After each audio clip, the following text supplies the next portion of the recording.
የኛ ቻናል ያዘጋጀው ኮርስ ማለትም ፍሬሽማን ኮርስ ግሎባል ትሬንድ በየዓመቱ በመቶ ሺዎች የሚቆጠሩ ተማሪዎች ኮንሱም ያደርጉታል። ይህንን ታውቃላችሁ ብለን እናምናለን። ለዚህም ነው ዛሬ ይህንን ቪዲዮ ለማየት የመጣችሁት ብለን እናምናለን።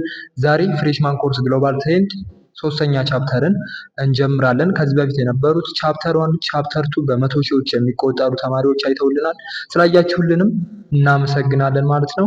ዛሬ ቻፕተር 3 እንጀምራለን። ቻፕተር 3 የጀመርንበት ምክንያት እንግዲህ በሺዎች የሚቆጠሩ ኮሜንቶች ማለት ነው በኢትዮ ፕሮ ኤጁኬሽን የቴሌግራም ቦት አማካኝነት እየደረሱን ስለነበር ነው። ቦታችን እስከሚጨናነቅ ድረስ ቻፕተር 3 ይሰራልን የሚሉ ጥያቄዎች ነበሩ። ምክንያቱ ደግሞ በብዙ ግቢዎች ዘንድ ቻፕተር 3 ብዙም ትኩረት አይደረግበትም፣ መምህራኖችም ይዘሉታል የሚሉ ኢንፎርሜሽኖች ስለደረሱን እኛ ኢንዲቴል ማለት ነው ቻፕተር 3 የምናይ ይሆናል ማለት ነው። በሰፊው ነው የምናየው። በብዙ ፓርት ይከፋፈላል እስከ 3 ፓርት ድረስ ባለ ማለት ነው። በዛ መሰረት ቻፕተር 3 እንጨርሳለን ማለት ነው። ስለዚህ ምንም አያሳስብም በደንብ አድርገን ስለምንፈጨው ማለት ነው። ምናልባት ለቻናሉ አዲስ የሆናችሁ ካላችሁ በእርግጠኝነት አትኖሩም። ካላችሁ ግን ቻናሉን ሰብስክራይብ ማድረግ እንዳትዘነጉ። በብዙ ሺዎች የሚቆጠሩ ሰብስክራይበሮችን ያገኘ ነው እንደሚታወቀው በፍሬሽማን ኮርስ ግሎባል ትሬንድ ነው። በሌሎችም ኮርሶች እንዳለ ሆኖ ማለት ነው። ስለዚህ ይህን ቻናል ሰብስክራይብ ሳታደርጉ ይህን ቪዲዮ እያያችሁ ነው ብለን አናምንም። ምናልባት ካለም ሰብስክራይብ በማድረግ ቻናላችንን እንድትደግፉ እንላለን ማለት ነው። ወደ ክላሱ እንገባለን ማለት ነው። ሶስተኛው ቻፕተር ኢንተርናሽናል ፖለቲካል ኢኮኖሚ ኦር አይፒኢ የሚል ርዕስ ነው ያለው። ፓርት ዋንን ነው ዛሬ የምንጀምረው ብያችኋለሁ። ፓርት ዋን ላይ እንግዲህ እንደተለመደው ቻፕተር ኦብጀክቲቭ ቤዝድ በሆነ መልኩ ሙሉ ፓርቱን ለማየት እንሞክራለን ማለት ነው። ቻፕተር ኦብጀክቲቮች ውስጥ ምን ናቸው የሚለውን ስናይ ኤክስፕሌን ዘ ሚኒንግ ኤንድ ኔቸር ኦፍ ኢንተርናሽናል ፖለቲካል ኢኮኖሚ፣ ሚኒንጉን ኔቸሩን እናያለን ማለት ነው የአይፒኢን። ሁለተኛው አይደንቲፋይ analytically distinguish the most influential theoretical perspectives of international political economy, figure out the most common national political economic systems or models in the world and their major divergences, identify and examine the core issues governing institutions and governance of international political economy የሚሉትን እነዚህን ቻፕተር ኦብጀክቲቮች የምናይ ይሆናል ማለት ነው።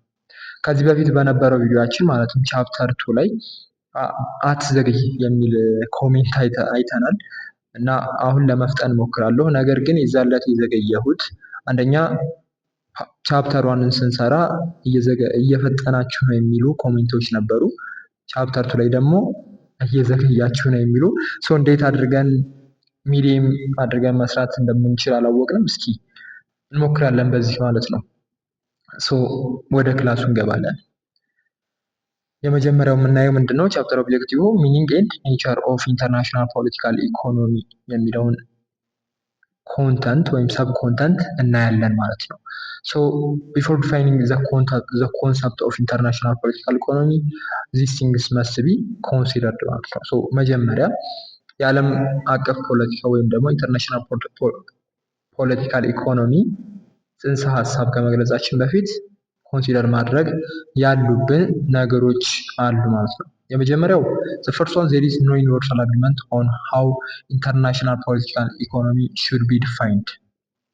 ያ ማለት ነው አይፒኢ ወይም ደግሞ ኢንተርናሽናል ፖለቲካል ኢኮኖሚ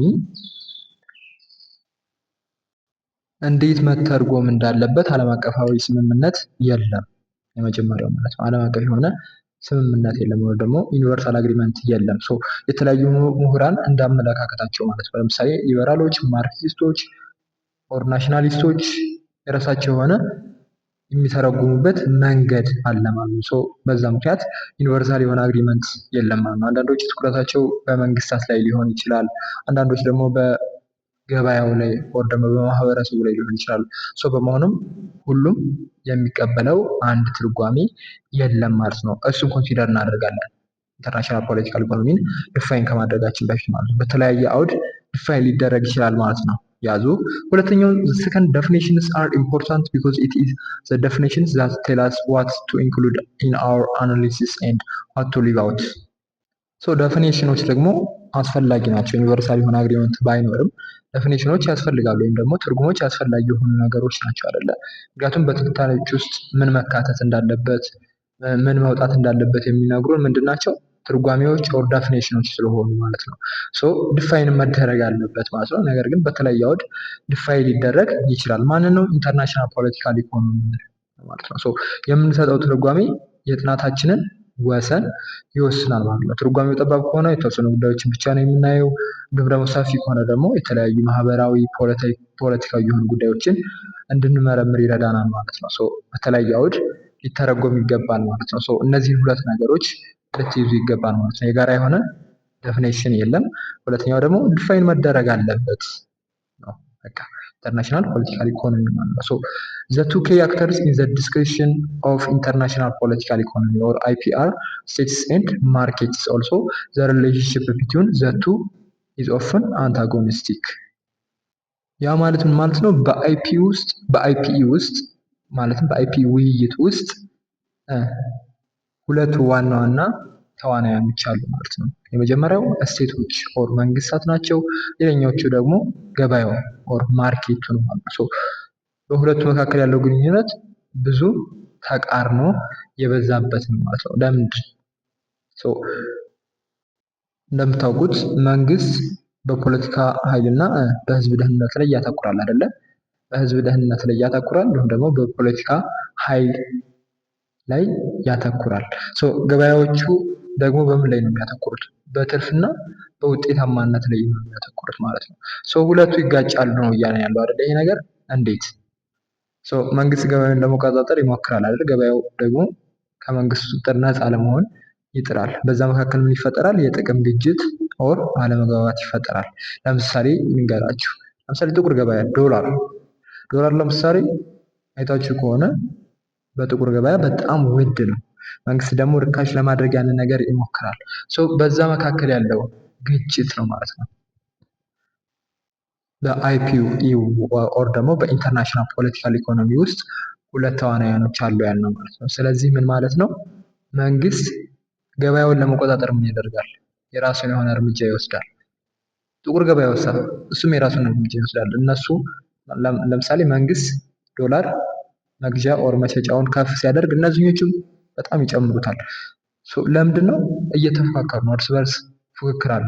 ያ ምን ይፈጥራል? ግጭት ይፈጥራል፣ ወንጀሎችን ይፈጥራል። ያ ማለት መንግስት እንደዚህ የሚያደርጉ አካላትን ይታሰራሉ፣ በዚህ ገንዘብ እንትን የሚሉ ይታሰራሉ ምናምን አይነት ህግ ያወጣል ማለት ነው። መንግስት ይህን የሚያደርገው ለምንድን ነው? ለራሱ ሲል ነው አይደለ?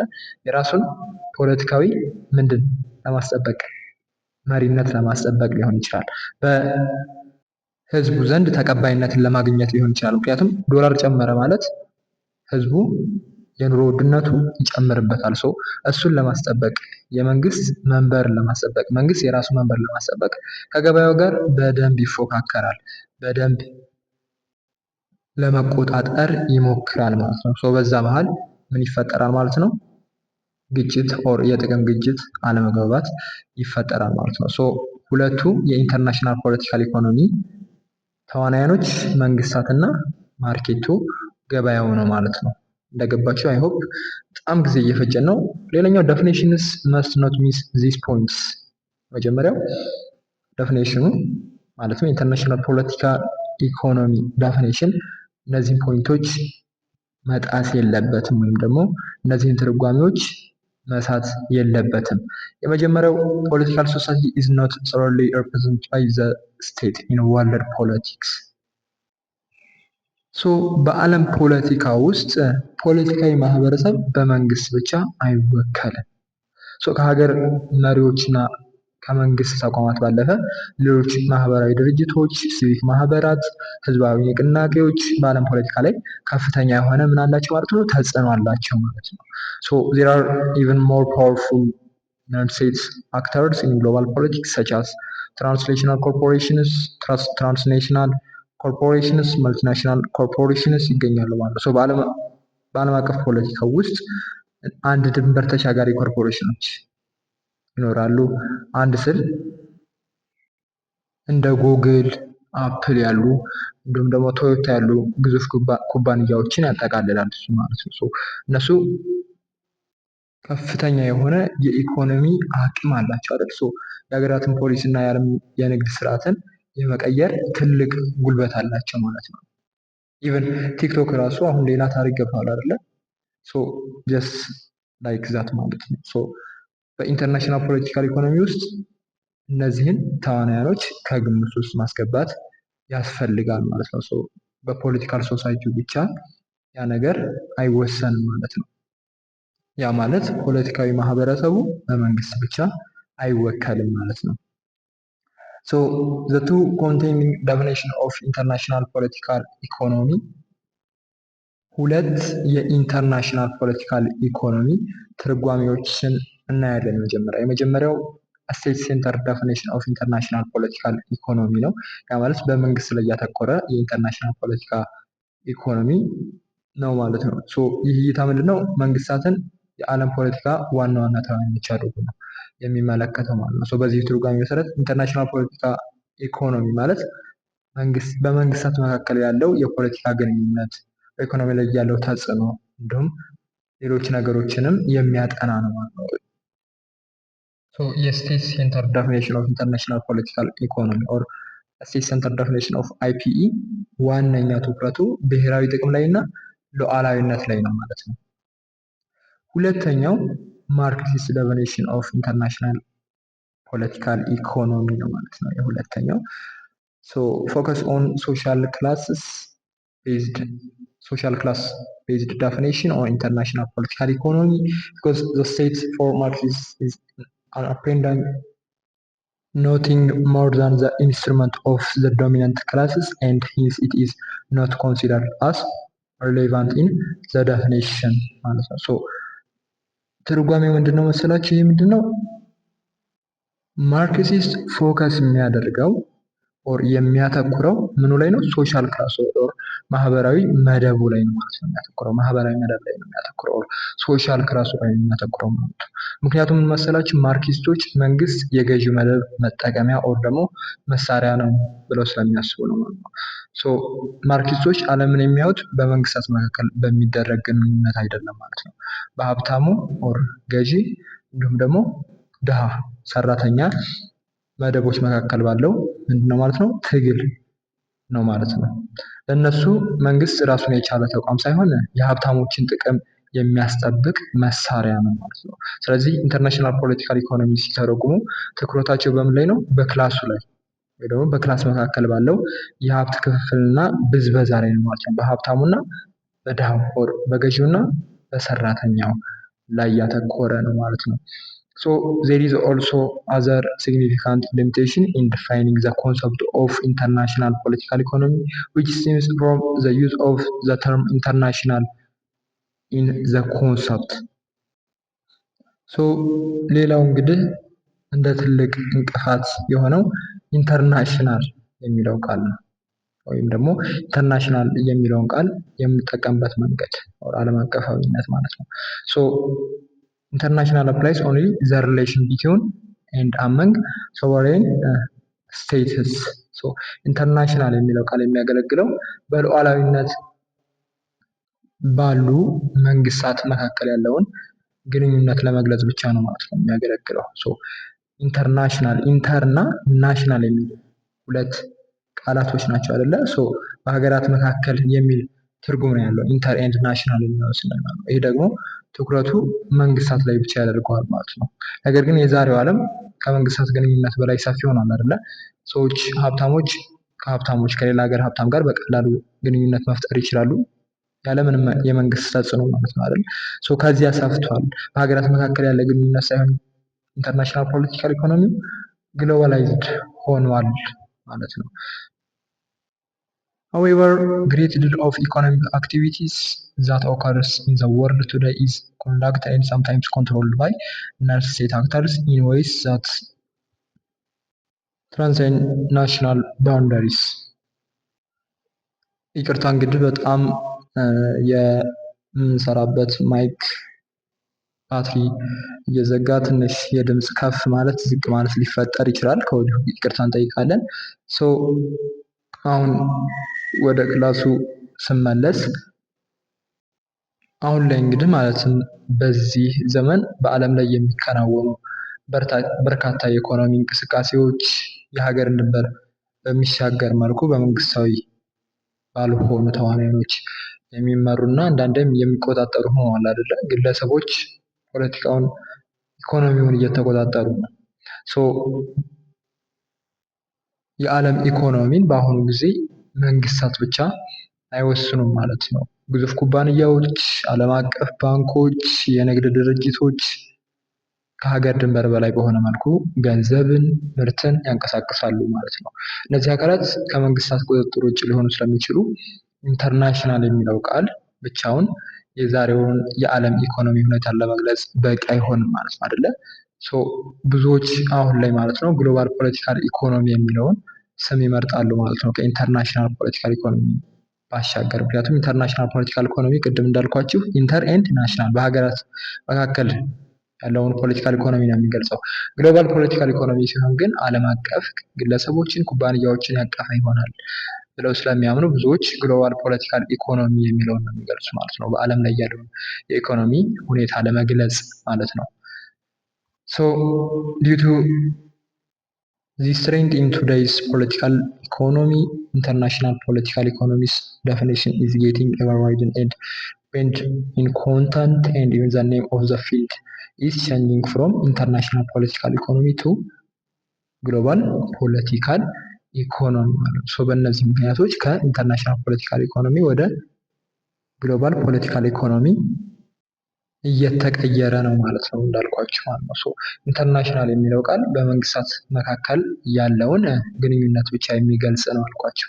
ግሎባል የሚለው ደግሞ ከመንግስታት ባለፈ ድንበር ተሻጋሪ ኩባንያዎችን፣ ግለሰቦችን፣ ዓለም አቀፍ ማህበረሰቦችን፣ ድርጅቶችን ስለሚያካትት ሞር ፕሪፈሬብል የሆነው ግሎባል ፖለቲካል ኢኮኖሚ የሚለውን ነው ብለው ያምናሉ ማለት ነው። broader definitions of international political economy is adopted because market economy cannot exist and operate without some kind of political order or the states. ገበያው ኦር ማርኬቱ እንግዲህ በራሱ ብቻውን ሊቆም አይችልም አይደለ? ምን ያስፈልገዋል? መንግስታቶች ያስፈልጋሉ። ምናልባት ብዙ ተዋናያኖች ቢኖሩም እንዳልኳችሁ ግለሰቦች፣ ኩባንያዎች ቢኖሩም መንግስት ግን ያስፈልጋል ማለት ነው። ግብይት እንዲከናወን ምን ያስፈልጋል? ህግና ስርዓት ያስፈልጋል ማለት ነው። አንድ ሰው ለምሳሌ ምርት ገዝቶ ክፍያ ቢከለከል ጉዳዩን የሚዳኘው ማን ነው? ፍርድ ቤት ነው አይደለ? ፍርድ ቤትና ህግ አስከባሪ ያስፈልጋል ማለት ነው። ኦር መንግስት ያስፈልጋል ማለት ነው። እነሱ ከሌሉ ግን ገበያው ሊፈርስ ይችላል ማለት ነው። ገብቷችኋል? የሚቆጣጠር ኃይል ሊኖር ይገባል። እሱ ማነው? መንግስት ነው ማለት ነው። ስለዚህ ገበያ ለመኖሩ መንግስት እንደ ዋስትና ያስፈልጋል ማለት ነው። there is a great deal of disagreement over exactly what kind of political order is needed. ፖለቲካል ኦርደሩ ላይ ዲስአግሪመንቶች አሉ። ሚኒማልስ ቪዎች ሚኒማልስ which state only provides the legal institutional framework for enforcing contracts and protecting private properties. የሚኒማልስ ቪው መንግስት ውሎችን ለማስከበር እና የግል ንብረትን ለመጠበቅ የሚያስችል የህግና የተቋም ማዕቀፍ ብቻ ያቀርባል የሚል እይታ አላቸው። this is a view with which most neoclassical economists would agree.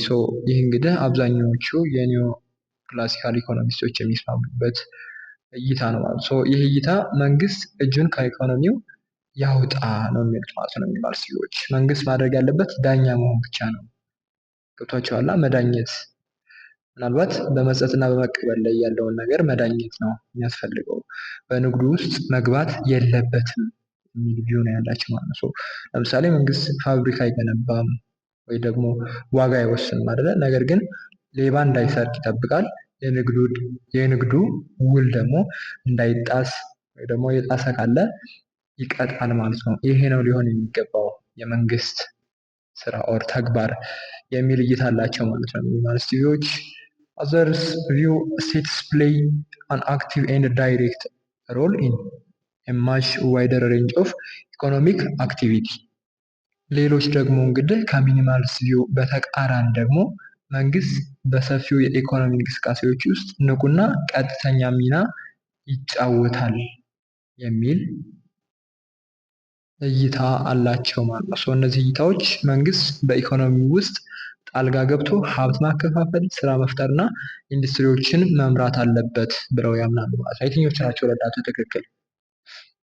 አይ ሆፕ አዘር ቪውስ እንደምትሉ የኢትዮጵያ መንግስት እንደ ኢትዮጵያ አየር መንገድ ያሉ ኦር ቴሌኮም ያሉ ትልቅ ተቋማትን በባለቤትነት መያዙ ኦር ደግሞ ለተወሰኑ ዘርፎች ድጎማ መስጠቱ መንግስት ቀጥተኛ ሚና እየተጫወተ መሆኑን ያሳያል አይደለ? እሱ ድጎማ ካልሰጠ፣ መንግስት ድጎማ ካልሰጠ፣ እነዚህን ተቋማት አልተቆጣጠረ ሌላ ታሪክ ይገቡ ነበር፣ ዋጋቸው አይቀመስም ነበር። ኢትዮ ቴሌኮም ምናልባት የመንግስት ባይሆን ኖሮ አስቡት ሌላ ታሪክ ይገባ ነበር። እሱን ይቆጣጠራል የሚል ቪው ነው ያላቸው ማለት ነው። አዘር ቪወሮች ማለት ነው ከሚኒማሊስት በተቃራኒ ናቸው ማለት ነው። እሱን ኮንሲደር አድርጎ እንዲህ እያልን እንግዲህ ወደ ሚኒንጉ እየመጣ ነው። ተቃረቡ። ኢንተርናሽናል ፖለቲካል ኢኮኖሚ ማለት ምን ማለት ነው የሚለውን እናያለን ማለት ነው። it is a field of inquiry that studies the ever-changing relationships between governments, businesses, and social forces across history and in different geographical areas ማለት ነው። ኢንተርናሽናል ፖለቲካል ኢኮኖሚ እንግዲህ ዓለምን የሚያየው እንደ አንድ ትልቅ ትስስር ነው ማለት ነው። ኦር የትስስር መንገድ መስመር ነው ማለት ነው። መንግስታት፣ የንግድ ድርጅቶች፣ ማህበራዊ ኃይሎች እንዴት እርስ በርስ ተጽዕኖ እንደሚፈጣጠሩ ያጠናል ማለት ነው ኢንተርናሽናል ፖለቲካል ኢኮኖሚ። ይህም ግንኙነት በጊዜና በቦታ ይለዋወጣል የሚል አንድምታ አለው ማለት ነው። ከ50 ዓመት በፊት የነበረው በዓለም ንግድ ላይ ያለው የመንግስታት ተጽዕኖ እና ዛሬ ቴክኖሎጂ ከመጣ በኋላ ያለው የንግድ ድርጅቶች ተጽዕኖ ፍጹም የተለየ ነው አይደለ? በጣም ይለያያል። ኢንተርናሽናል ፖለቲካል ኢኮኖሚ ኦር አይፒኤ ይህንን ለውጥ ይመረምራል ማለት ነው። ኢንተርናሽናል ፖለቲካል ኢኮኖሚ ማለት ነው። ከቴክኖሎጂ በፊት የነበረው እንዴት ነበረ? ከቴክኖሎጂ በኋላስ ወይም ደግሞ አሁን ላይ ያለውስ የሚለውን ይመረምራል ኦር አናላይዝ ያደርጋል ማለት ነው። The field consists of two central dimensions, namely the political and economic dimensions ማለት ነው። በመሆኑም ዘርፉ ሁለት ዋና ዋና ተዋናዮች ኦር ዘርፎችን ይይዛል ማለት ነው። የመጀመሪያው ፖለቲካዊ የሆነና ሁለተኛው ደግሞ ኢኮኖሚያዊ ዘርፎችን ኦር ዳይሜንሽኖችን ይይዛል ማለት ነው። ያ ማለት ኢንተርናሽናል ፖለቲካል ኢኮኖሚ ኦር አይፒኢ ፖለቲካን እና ኢኮኖሚን ነጣጥሎ አይመለከትም ማለት ነው። አንድ ሆድና ጀርባ ነው የሚባለው፣ የአንድ ሳንቲም ሁለት ገጽታ፣ እንደዛ ነው የሚያቸው ማለት ነው። ማን ፖለቲካውና ኢኮኖሚው ማለት ነው። ኢኮኖሚ ሁለቱንም በማጣመር የዓለምን ሁኔታ ይተነትናል ማለት ነው። እሱን ያዙልኝ። A political dimension accounts for the use of power by a variety of actors, state and non-state actors ማለት ነው። የመጀመሪያው ዳይሜንሽን ፖለቲካል ዳይሜንሽን ነው ብለናል አይደል? ፖለቲካል ዳይሜንሽን እንግዲህ በተለያዩ ተዋናዮች መንግስታዊ በሆኑ እንዲሁም ደግሞ መንግስታዊ ባልሆኑ ድርጅቶች ወይም ተቋማት የሚደረገውን የኃይል የስልጣን አጠቃቀም ያብራራል ማለት ነው። ፖለቲካል ዳይሜንሽኑ another aspect of politics is the kind of public and private institutions that have the authority to pursue different goals. ሌላው የፖለቲካ ገጽታ ማለት ነው የተለያዩ ግቦችን ለማሳካት ስልጣን ያላቸው የመንግስት እና የግል ተቋማት አይነት ነው ማለት ነው። ያ ማለት ግቦችን ለማሳካት ተቋማት ያስፈልጋሉ። እነዚህ ተቋማት ደግሞ ህግ የማውጣት፣ ውሳኔ የማሳለፍ ኦር ደግሞ ሀብት የማስተዳደር ስልጣን አላቸው ማለት ነው። The economic dimension ነው ሁለተኛው። The economic dimension deals with how scarce resources are distributed among individuals, groups and nation states. ኢኮኖሚካል ዳይሜንሽን ደግሞ ወይም ደግሞ የኢኮኖሚ ዘርፉ ደግሞ ውስን የሆኑ ሀብቶች በግለሰቦች፣ በቡድኖች እንዲሁም ደግሞ በሀገራት መካከል እንዴት እንደሚከፋፈሉ ያብራራል ማለት ነው። ኢኮኖሚካል የሆኑ ነገሮች ላይ ትኩረት የሚያደርግ ገንዘብ ላይ፣ ሀብት ላይ ማለት ነው። ኢኮኖሚካል ዳይሜንሽን ስናየው ዓለም ላይ ያለው ሀብት ገንዘብ ሊሆን ይችላል፣ ነዳጅ፣ ምግብ ኦር ቴክኖሎጂ ሊሆን ይችላል ማለት ነው። ይህ ዘርፍ ማን ምን ያገኛል፣ እንዴት ያገኛል የሚለውን የሀብት ክፍፍሉን ጥያቄ ይመልሳል ማለት ነው። ኢኮኖሚክ ዳይሜንሽን ማለት ነው። ሶ በዚህ አጋጣሚ ቻናሉን ሰብስክራይብ ያላደረጋችሁ ካላችሁ እስካሁን ድረስ ኦልሞስት ከ25 ደቂቃ በላይ እንዲሆን ነው አይደል? ካላችሁ ቻናል ሰብስክራይብ አድርጉት ፕሊዝ። ቪዲዮውን ላይክ አድርጉት። ቀጣይ ቪዲዮዎች ለእናንተም ሊደርሷችሁ እኛንም ስለሚጠቀም ማለት ነው አይደል? አይቆርጥም። ላይክ አድርጉ ነው ያለው ቲክቶከር አይደል? ላይክ አድርጉ። በጣም ትልቅ ነገር አይደለም አይደል?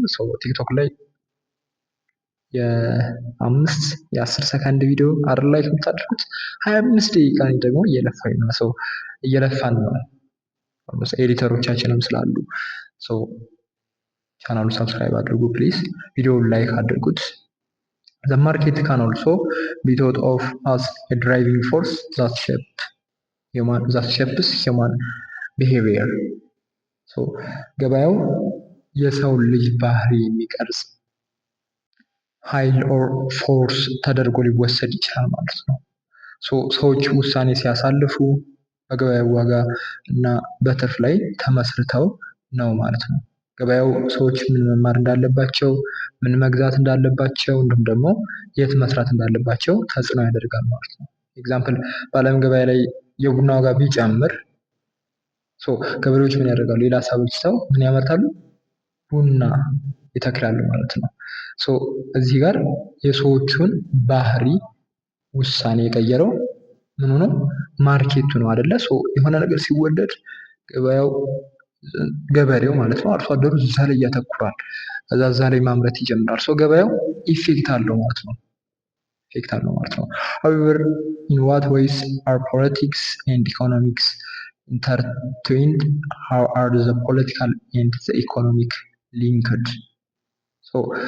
ሆኖም ግን ፖለቲካ እና ኢኮኖሚ በምን አይነት መንገዶች ናቸው የተሳሰሩት? ፖለቲካዊ ነው ወይስ ኢኮኖሚያዊ? እና ደግሞ ፖለቲካዊ እና ኢኮኖሚያዊ ዳይሜንሽኑ እንዴት ይገናኛሉ የሚለውን this question also has to a variety of perspectives and approaches. እነዚህ ጥያቄዎች ወደ ተለያዩ አመለካከቶች እና የጥናት ስልቶች ይመሩናል ማለት ነው። እነዚህ የጥናት ስልቶች፣ እነዚህ አመለካከቶች እናያቸዋለን። መርካንታሊዝም ኦር ናሽናሊዝም፣ ሊበራሊዝም፣ ማርክሲዝም። There are three major theoretical perspectives regarding the nature and functioning of the international political economy. በፖለቲካ እንዲሁም ደግሞ በኢኮኖሚ ትስስር ላይ ሁሉም ሰው አንድ አይነት አመለካከት የለውም። በኢኮኖሚ እና በፖለቲካው ላይ ማለት ነው። ይህንን ትስስር ለማብራራት የተለያዩ ፐርስፔክቲቮች አሉ ኦር ደግሞ ጥቅም ላይ ይውላሉ ማለት ነው። ከነዚህ ውስጥ መጀመሪያው መርካንታሊስቶች አሉ፣ ሊበራሊስቶች አሉ፣ ከዛ ማርክሲስቶች አሉ ማለት ነው። ሶስቱንም አንድ በአንድ ፐርስፔክቲቫቸውን እናያለን ማለት ነው። ኔቸሩን፣ ፈንክሽኒንጉን በኢንተርናሽናል ፖለቲካል ኢኮኖሚ ያለው ማለት ነው እናያለን ማለት ነው። ከመጀመሪያው ርዕስ ስንጀምር የመጀመሪያው ሜርካንታሊዝም ኦር ናሽናሊዝም ይሆናል ማለት ነው።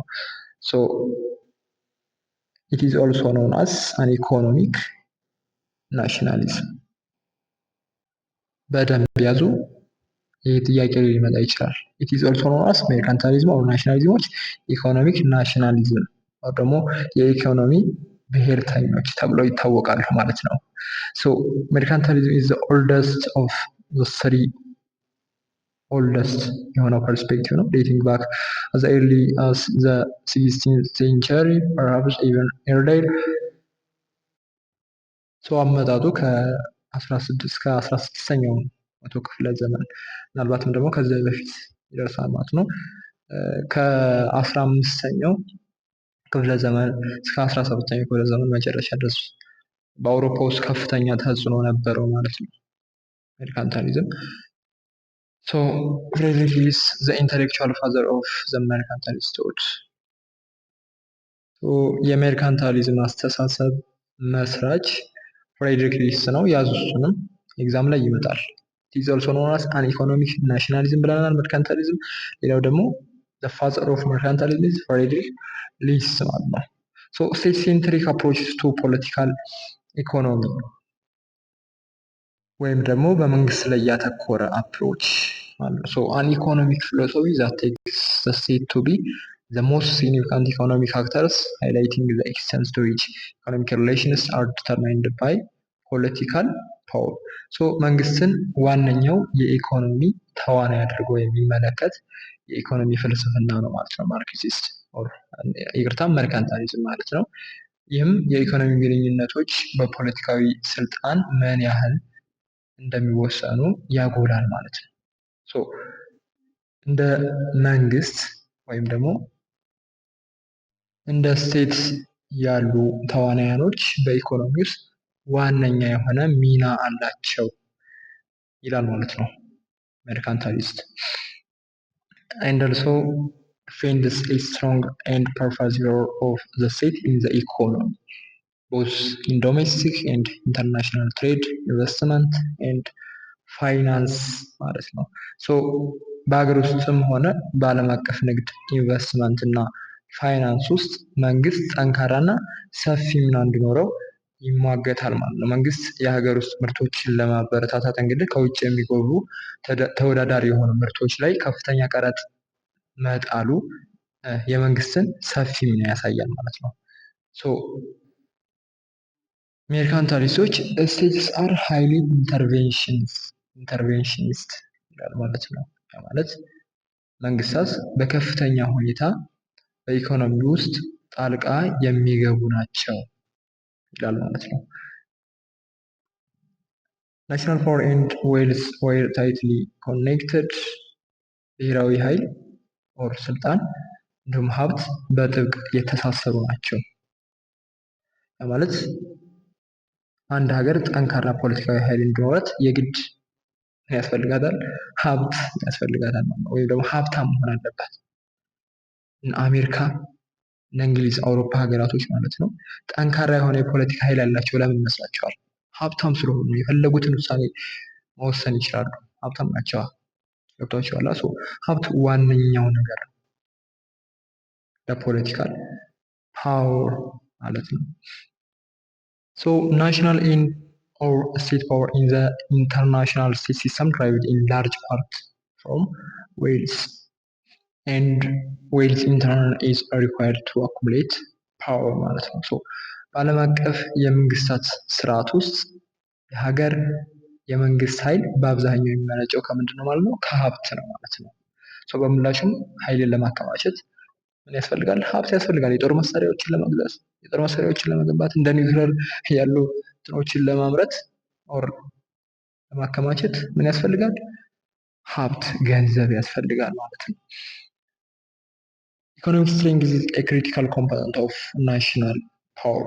የኢኮኖሚ ጥንካሬ የብሔራዊ ኃይል ወሳኝ አካል ነው ማለት ነው። በቃ ገንዘብ ላይ ነው የሚያተኩረው ሜርካንታሊዝም ኦር ናሽናሊዝም ኢኮኖሚ ላይ ማለት ነው። in most closely for mercantilists the world is a dull and unforgiving place where only the strong survive.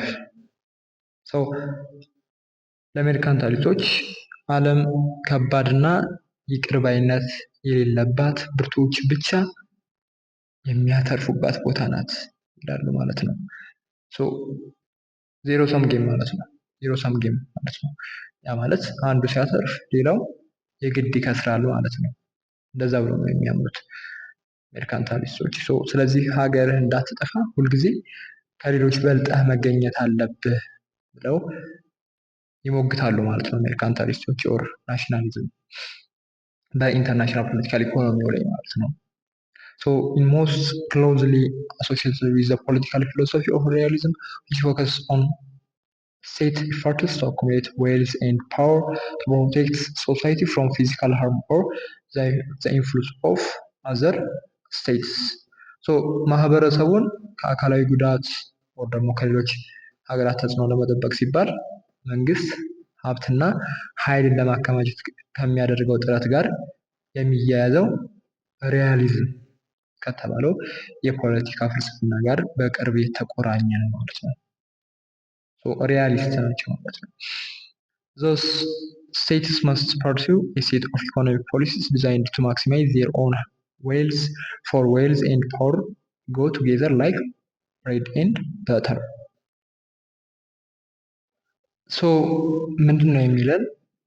ሀብትና ኃይል እንደ ዳቦና ቅቤ እንደ ዳቦና ቅቤ የማይነጣጠሉ በመሆናቸው እንደ ዳቦና ቅቤ እንደ እንጀራና እንደ ወጥ ማለት ትችላላችሁ በመሆናቸው መንግስታት የገዛ ሀብታቸውን ለማሳደግ የተነደፉ የኢኮኖሚ ፖሊሲዎችን መከተል አለባቸው ይላሉ ማለት ነው። ሀብትና ኃይል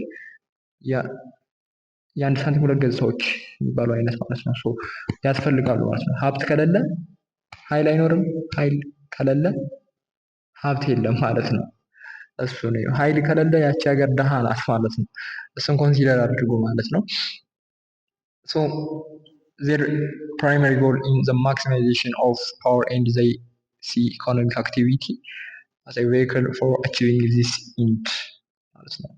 ሶ ዋና ዓላማቸው ኃይልን ማሳደግ ነው። የኢኮኖሚ እንቅስቃሴው ደግሞ ይህን ግብ ለማሳካት እንደ መሳሪያ ያዩታል ማለት ነው። ለምሳሌ አንድ መንግስት ሀገር ውስጥ የብረት ፋብሪካዎች ድጋፍ የሚያደርገው ለንግድ ትርፍ ብቻ ሳይሆን ለጦር መሳሪያ መስሪያነት የሚያገለግል ብረት ሀገር ውስጥ መኖሩ የሀገርን ኃይል ማለት ነው ስለሚጨምር ነው ማለት ነው። ጠቅላላ ስናደርገው ሜርካንታሊዝም ኢኮኖሚውን የሚያየው ለብሔራዊ ደህንነትና ለስልጣን ማጠናከርነት የሚያገለግል መሳሪያ አድርጎ ነው ማለት ነው።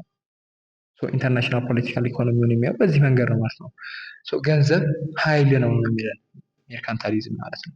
እንቀጥላለን እዚህ ሆነ ማለት ነው። intends to build up a state wealth, power and prestige by developing a favorable trading balance through producing goods for export while keeping imports low. So it focuses on የንግድ ሚዛን ደግሞ ብሔራዊ ክብር ላይ ያተኮረ የውጭ ምርቶችን በማምረት እንዲሁም ደግሞ የገቢ ምርቶችን በመቀነስ ማለት ነው። ያ ማለት ኢምፖርትን በመቀነስ ተመራጭ የሆነ የንግድ ሚዛንን በመፍጠር የአንድን ሀገር ሀብት፣ ኃይል እንዲሁም ደግሞ ክብር ለመገንባት ያለመ ነው ማለት ነው። ሜርካንታሊስቶች አንድ ሀገር የምታተርፈው ከምትገዛው በላይ ስትሸጥ ነው ብለው ነው የሚያምኑት ማለት ነው። ያ ማለት ኢምፖርት ከምናደርገው በላይ ኤክስፖርት የምናደርገው ሊበልጥ ይገባል። ቡና መሸጣችን እና ሌሎች ነገሮችን መሸጣችን ያተርፈናል አይደለ? ዶላር በደንብ እናስገባለን። ኤክስፖርት ስናደርግ ነው ኤክስፖርት ስናደርግ ነው። ኢምፖርት ስናደርግ ደግሞ ሌሎች ነገሮችን እየተመናመን ነው። ምክንያቱም የሆኑ ነገሮችን ኢምፖርት ለማድረግ ለማስገባት ምን ያስፈልጋል? ዶላር ያስፈልጋል። ዶላራችንን እያጠበን ነው ማለት ነው በማይሆኑ ነገሮች። ኢቨን በስንዴ ሜቢ አሁን ላይ እየተስተካከለ መሰለኝ እንጂ በስንዴ ዶላር የሚወጣበት ሀገር ነው። ሀገር ስንዴ እኮ በደንብ ይመረታል ግን ዋይ የአንድን ሀገር ሀብት ኃይል ለመገንባት ከኢምፖርት ይልቅ ኤክስፖርት ላይ ማተኮር አለብን ይላል ማለት ነው ሜርካንታሊስቶች። ትሬድ ፕሮቫይድ ዋን ዌይ ፎር ካንትሪስ ቱ አኳየር ዌልዝ ፍሮም አብሮድ። ቶማስ ሞስሌይ ምንድን ነው የሚለው? ንግድ ሀገራት ከውጭ ሀገር ሀብት የሚያገኙበት አንዱ መንገድ ነው። ንግድ ትሬድ ከሌሎች ሀገራቶች ሀብት ታገኛለህ ማለት ነው። ዶላር ያገኛሉ ማለት ነው ሌሎች ሀገራቶች። ለምሳሌ ኢቨን በዶላር የማይገበያዩ ሀገራቶች ይኖራሉ። እነዛን ሀገሮች መግዛት የሚችሉት ብዙ ጊዜ በዶላር ነው። ዶላር እነሱ ሲያገኙ ሀብት አገኙ ማለት ነው። ምክንያቱም ያን ዶላር ወስዶ ደግሞ ከሌላ ሀገር ጋር ይገበያዩበታል ማለት ነው በነፃነት በራሳቸው ሀብት ማለት ነው። ስለዛ ነው የሚያወራው። ያ ማለት ሀብት በሀገር ውስጥ ብቻ የሚመረት ሳይሆን በንግድ አማካኝነት ከሌሎች ሀገራት ተነጥቆ የሚመጣ እንደሆነ ይታሰባል ማለት ነው። የሆነ ዶላር ከሆነ ቦታ መጣን እኛ ከዛ ለሌላ ሀገር በዶላር ለማትገበያይ ሀገር ያንን ዶላር ሰጠ ነው። ያቺ ሀገር ሀብት አገኘች ማለት ነው። ከኛ ነጠቀችን ማለት ነው። እሱን ነው መንጠቅ የምንለው። Wealth could be acquired through trade, however, only if the country ran a positive balance of trade, that is, if the country sold more goods to foreigners than it purchased from foreigners.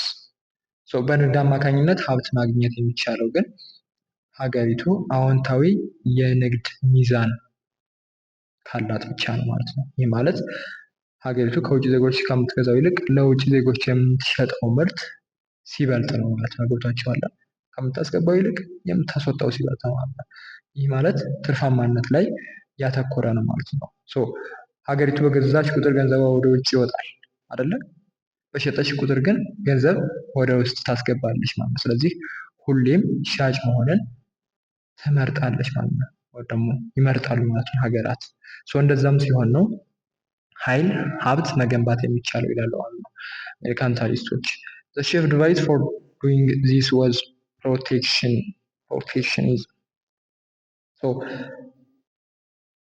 ይህንን ለማድረግ የሚያገለግለው ዋና መሳሪያ ደግሞ ፕሮቴክሽኒዝም ኦር የሀገር ውስጥ ምርትን የመጠበቅ ፖሊሲ ነው ማለት ነው። ፕሮቴክሽኒዝም ማለት የሀገር ውስጥ ምርትን የመጠበቅ ፖሊሲ ነው ማለት ነው። መንግስት የሀገር ውስጥ ፋብሪካዎች በውጭ ምርት እንዳይበለጡ የሚያደርግበት ዘዴ ነው ማለት ነው። ይህ የሚደረገው በገቢ ምርቶች ላይ ከፍተኛ ቀረጥ በመጣል ኦር ደግሞ ምርቱ እንዳይገባ በማገድ ሊሆን ይችላል ማለት ነው። ኦልሞስት ከ40 ደቂቃ በላይ ሆነን ለዛሬ እዚህ ጋር እናቆማለን። ካቆምንበት እንቀጥላለን ማለት ነው። ይህንን ርዕስ ራሱ አልጨረስንም። እነዚህን እናያለን ወደፊት ማለት ነው። ከዚህ በኋላ ፓርት 2 ፓርት 3 እያልን እንቀጥላለን። እዚህ ቻፕተር ላይ እንቆያለን። ብዙ ጊዜ መምህራኖች ስለሚያልፉትም በደንብ ኢንዲቴይል ለማየት እየሞከርን ስለሆነ ነው ጊዜ የፈጀብን። በደንብ በጥሞና ለመከታተል ሞክሩ። ቀጣይ ቪዲዮዎችን በቀላሉ ለማግኘት በቀላሉ ላታገኟቸው ስለምትችሉ ቻናሉን ሰብስክራይብ አድርጉት፣ ቪዲዮውን ላይክ አድርጉት። እናመሰግናለን። መልካም ጊዜ